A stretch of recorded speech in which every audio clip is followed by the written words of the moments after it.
తిరుపతిలోని శ్రీ తాతయ్యగుంట గంగమ్మ తల్లి జాతర మహోత్సవాలు అంగరంగ వైభవంగా జరుగుతున్నాయి. శుక్రవారం తోటి వేషంలో భక్తులు అమ్మవారిని దర్శించుకుని మొక్కులు తీర్చుకున్నారు. తిరుపతి శ్రీ తాతయ్యగుంట గంగమ్మ తల్లికి 9 రోజుల పాటు జాతర అంగరంగ వైభవంగా నిర్వహిస్తున్నారు. జాతర సందర్భంగా భక్తులు రోజుకో వేషం వేసుకుని అమ్మవారికి మొక్కుబడులను చెల్లించి దర్శనం చేసుకుని అమ్మవారి ఆశీస్సులు పొందుతున్నారు. మే నెల 5వ తేదీ నుండి 13వ తేదీ వరకు బుధవారం జరిగే గంగ జాతరను కని విని ఎరుగని రీతిలో ఊరు మొత్తం కలిసికట్టుగా చేసుకునే జాతరలో అందరూ భాగస్వామ్యం అవుతున్నారు. పూర్వం తిరుమల కొండ మీద వెంకటేశ్వర స్వామి ఒక వైష్ణవ భక్తుల్ని తాత అని పిలిచేవారట. అప్పటి నుంచి ఆ వైష్ణవ భక్తుడికి తాతాచార్యులు అనే పేరు ప్రచారంలోకి వచ్చింది. 6వ శతాబ్దంలో తాతాచార్యుల వంశీకులు కైంకర్యార్థం లభించిన చెరువుకు తాతయ్యగుంట అనే పేరు వచ్చింది. తాతాచార్యులచే చెరువు గుంట ప్రక్కన గంగమ్మను ప్రతిష్ఠించడం వల్ల ఆమెకు తాతయ్యగుంట గంగమ్మ అనే పేరుతో భక్తులు పూజించేవారు. తిరుమల శ్రీ వెంకటేశ్వర స్వామివారి బ్రహ్మోత్సవాలకు వచ్చే భక్తుల సంఖ్యకు సమానంగా తిరుపతి గంగ జాతరకు వివిధ ప్రాంతాల నుంచి భక్తులు వచ్చి అమ్మవారిని సందర్శిస్తారు. శ్రీ తాతయ్యగుంట గంగమ్మ దేవస్థానం వారు అవిలాలలోని గంగమ్మ గుడి వద్ద గ్రామ పెద్దల నుండి పసుపు కుంకుమ సారెగా తీసుకుని గంగ జాతర చాటింపుతో ఉత్సవాలు ప్రారంభిస్తారు. కాగా పూర్వకాలంలో తిరుపతిని పాలేగాళ్లు పాలించేవారు.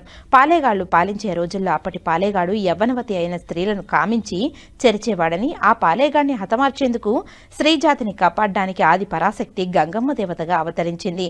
ఈ విషయాన్ని తెలుసుకున్న పాలేగాడు ప్రాణ భీతితో గంగమ్మకు కనిపించకుండా దాక్కుని జీవిస్తూ ఉండేవాడు. పాలేగాడిని బయటకు రప్పించడానికి గంగమ్మ రోజుకో వేషం చొప్పున 7 రోజుల పాటు రకరకాల వేషాలు వేసుకుని బూతులు తిడుతూ సంచరిస్తుండగా చివరికి దొరవేషంలో పాలేగాడిని కనిపెట్టి అతని తల నరికి హతమారుస్తుంది. పాలేగాడిని హతమార్చిన దినమే 7వ రోజు గంగమ్మ జాతర ఉత్సవం ఎంతో వైభవంగా నిర్వహిస్తారు. గంగమ్మ దేవత జన్మదినమైన చైత్రమాసం చివరి వారంలో ఎంతో వైభవంగా గంగ జాతర ఉత్సవాలు నిర్వహిస్తారు. శక్తి స్వరూపిణిగా గ్రామదేవతగా శ్రీ వెంకటేశ్వర స్వామి వారి స్వయాన చెల్లెలుగా ప్రజలు గంగమ్మను పూజిస్తారు.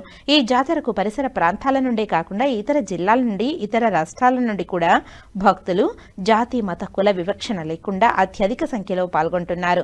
కాగా నేటి శుక్రవారం నాడు భక్తులు తోటి వేషంలో అమ్మవారిని దర్శించుకుని మొక్కులు చెల్లించుకున్నారు. ఈ సందర్భంగా ఆలయ అర్చకులు జాతర వేషాలను వివరించారు.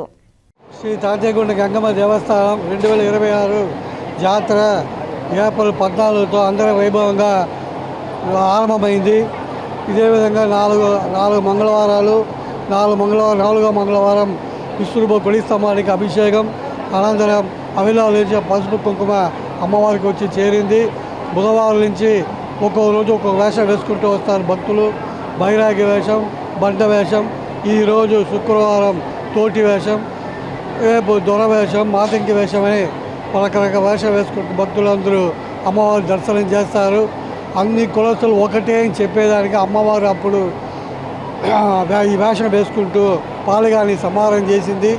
ఆ గుర్తుగానే ప్రతి సంవత్సరం భక్తులందరూ ఒక వేషం వేసుకుంటూ అమ్మవారిని దర్శనం చేస్తారు. శనివారం అమ్మవారు వెంకటేశ్వర స్వామి చెల్లెలు కాబట్టి శనివారం సాయంకాలం 4 గంటలకు గోవిందరావు గుడి నుంచి అమ్మవారికి పసుపు కుంకుమ చీర అన్నీ కొండపై టీటీడీ నుంచి వచ్చి గోవిందరావు గుడి చేరుతుంది.